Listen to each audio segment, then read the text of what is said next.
Hello guys, চলে এসেছে আর খেলার খবর চ্যানেলে বিগ আপডেট নিয়ে। তো চলো বন্ধুরা, খুব গুরুত্বপূর্ণ আপডেট নিয়ে চলে এসেছি। ফুল ভিডিওটা দেখতে থাকো, স্কিপ করবে না। স্কিপ করলে কিন্তু ভিডিওর মধ্যে অনেক কিছু মিস করবে। এবং এই খেলার খবর চ্যানেলে যারা নতুন আছো, অবশ্যই খেলার খবর চ্যানেলটা সাবস্ক্রাইব করে পাশে থাকা বেল আইকন ঘন্টাটাকে ঢং করে বাজিয়ে দাও। বেশি বেশি লাইক এবং কমেন্ট করে দাও, যাতে মোটিভেট হয়ে তোমাদের এই খেলার খবর চ্যানেলে এই ফার্স্ট আপডেট দিতে পারি। তো চলো বন্ধুরা, ফার্স্ট যে আপডেটটা নিয়ে কথা বলবো, খুব গুরুত্বপূর্ণ আপডেট তোমাদের শেয়ার করতে চলেছি এই ভিডিওর মধ্যে। তো ফার্স্ট আপডেটটাই হচ্ছে এমবিএসজি শিবিরের প্লেয়ার দিমিত্রি পেত্রাতস বলো বা জেমি ম্যাকলারেন বলো। তো বেসিক্যালি দিমিত্রি পেত্রাতসকে নিয়েই বলছি। দিমিত্রি ও জেমির অসংখ্য গোল মিসের কারণে কিন্তু কালকের ম্যাচ মোহনবাগানকে ড্র করতে হয়েছে। তো বেসিক্যালি অসংখ্য গোল মিস মানে আমি দেখেছি লাস্ট মিনিট পর্যন্ত দিমিত্রি একটা গোলমুখী, শুধু গোলকিপার গুরপ্রীত সিং সান্ধু ছিল এবং সে বিট হয়ে চলে এসেছিল, হালকা প্রেস করলেই কিন্তু গোল হয়ে যায়। সে শটটা কিন্তু দিমিত্রি বাইরে মারে এবং জেমি ম্যাকলারেনও কিছু সহজ সুযোগ পেয়েছিল, সেই সুযোগ কিন্তু গোলে কনভার্ট করতে পারেনি। মানে যে টিমটা এত সুন্দর পারফরমেন্স করে গেছে, গোল করেছে, প্রতিটা চান্স কনভার্ট করেছে, সেই টিমটা কিন্তু কালকে বেঙ্গালুরুতে গিয়ে কিন্তু গোলে কনভার্ট করতে পারেনি। জেমি এবং দিমি প্রচুর সুযোগ পেয়েছিল কিন্তু অসংখ্য গোল মিস করেছে। সেই গোল মিসের কারণে কিন্তু সেই মোহনবাগানের জয় যাত্রা কালকে কিন্তু থামতে হলো। তো হার দিয়ে নয়, ড্র দিয়ে কিন্তু মোহনবাগানের জয় যাত্রা কাল থেমে গেছে এবং তার সঙ্গে কিন্তু 0-0 গোলে ড্র হয়েছে। মানে সেখানে অবশ্যই Bengaluru home ground, Bengaluru travelling fan বেশি আছে, চাপ ছিল। তো চাপ থাকলেও কিন্তু মোহনবাগান কিন্তু প্রচুর পরিমাণে অসংখ্য সহজ সুযোগ মিস করেছে, সেইগুলো গোল করা উচিত ছিল। সেই কারণে কিন্তু কালকে বেঙ্গালুরুতে 2 পয়েন্ট কিন্তু তাদের ফেলে আসতে হয়েছে। এটাই হচ্ছে ব্যাপার। তো নেক্সট যে আপডেটটা নিয়ে কথা হলো সেটা হচ্ছে খুব গুরুত্বপূর্ণ আপডেট, সেটা হচ্ছে এমবিএসজি শিবিরের কোচ সার্জিও লোবেরাকে নিয়ে। এমবিএসজি শিবিরের কোচ সার্জিও লোবেরা কিন্তু প্রচুর পরিমাণে রেগে গেছেন কালকে ম্যাচের পর।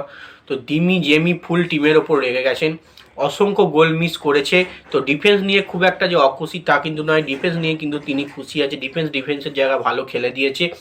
গোলকিপিং বিশালকার দুর্দান্ত কিছু সেভ করেছে, কিন্তু স্ট্রাইকিং লাইনের জায়গা কিন্তু কালকে অভাব দেখেছে, গোল করার অভাব বুঝেছে সার্জিও লোবেরা।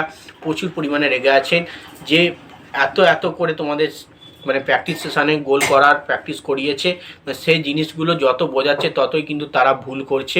বেসিক্যালি সবথেকে বড় player Jamie McLaren, Dimi Petratos এদের কাছ থেকে আশা করেছিল একটা হলেও কিন্তু গোলে জিতবে।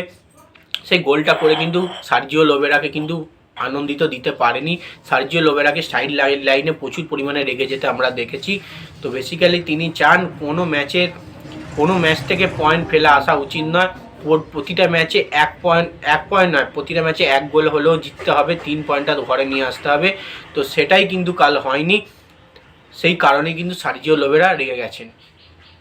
তো নেক্সট যে আপডেটটা নিয়ে আবার কথা বলবো, খুব গুরুত্বপূর্ণ আপডেট, সেটা হচ্ছে ইস্টবেঙ্গল এফসি শিবিরের কোচ অস্কার ব্রুজনকে নিয়ে। ইস্টবেঙ্গল এফসি শিবিরের কোচ অস্কার ব্রুজনকে নিয়ে যে আপডেটটা দেবো, অস্কার ব্রুজন শিবির কিন্তু বিদায় নিচ্ছে। বেসিক্যালি অস্কার ব্রুজনকে কিন্তু গো ব্যাক স্লোগান তুলেছে, মানে কোচকে ছড়িয়ে দিতে বলছে। তো বেসিক্যালি কোচের যে ফুল দোষ তা কিন্তু নয়, টিমেরও দোষ আছে। কোচকে কোনো রকমই দেবব্রত সরকার বলেই দিয়েছে কোচকে তো আমরা সরাতে পারবো না, সরালে ইমামি সরাবে, কারণ এই টাইমে কোচকে সরানো কোনো রকমই সম্ভব নয়। কোচিং অবশ্যই কিছুটা হলেও ভুল আছে, তার প্লেইং 11-এ কিছুটা হলেও ভুল আছে। সেই ভুলের কারণে কিন্তু ইস্টবেঙ্গল প্রতিটা ম্যাচে ধাক্কা খাচ্ছে। কেরালা 1 গোলে হারছিল, এক্সট্রা টাইমের মাথায় কিন্তু কেরালা হেডে গোল করে দেয় এবং 1-1 গোলে ড্র হয়ে যায়। এবং ইস্টবেঙ্গলের প্রতিটা ডিফেন্সের প্লেয়ার কিন্তু পুরো ল্যাপস হয়ে গেছিলো, ডিফেন্স খুব বাজে খেলেছে। লাস্টের দিকে আমরা দেখেছি প্রি হেড করে কিন্তু কেরালার প্লেয়ারটা গোল করে গেছে এবং 1-1 গোলে ড্র করেছে। তো ডিফেন্সকে অবশ্যই দোষ দিতে হবে, একা কোচ কোনো রকমই দায়ী নিতে পারে না। তো যাই হোক, লাস্ট আপডেট যেটা হবে সেটা হচ্ছে ইস্টবেঙ্গলের ডিফেন্স নিয়ে। আনোয়ার আলীর মতো যেখানে প্লেয়ার আছে, আমি আনোয়ার আলীকে বরাংবার দেখে আসছি, বা জিকসান সিং বলো, তারা কিন্তু এরিয়াল বলে কিন্তু প্রচুর পরিমাণে দক্ষ নয়। মানে এরিয়াল বল যখন বলটা ওপর থেকে আনছে, কর্নার নিচ্ছে বা ব্রেকিং নিচ্ছে, সেই সমস্ত বলে কিন্তু তারা প্রচুর পরিমাণে ডিফেন্স করতে ব্যর্থ হয়। আমরা এর আগে দেখেছি জামশেদপুরের ম্যাচে, জামশেদপুরের ডিফেন্ডার কিন্তু এসে গোল করে গেছে। ঠিক সেম কালকে কিন্তু কেরালাও হেডে গোল করে গেল এবং ম্যাচটাকে ড্র করলো। পুরোটাই কিন্তু ডিফেন্সিভ ল্যাপসে গোল হলো।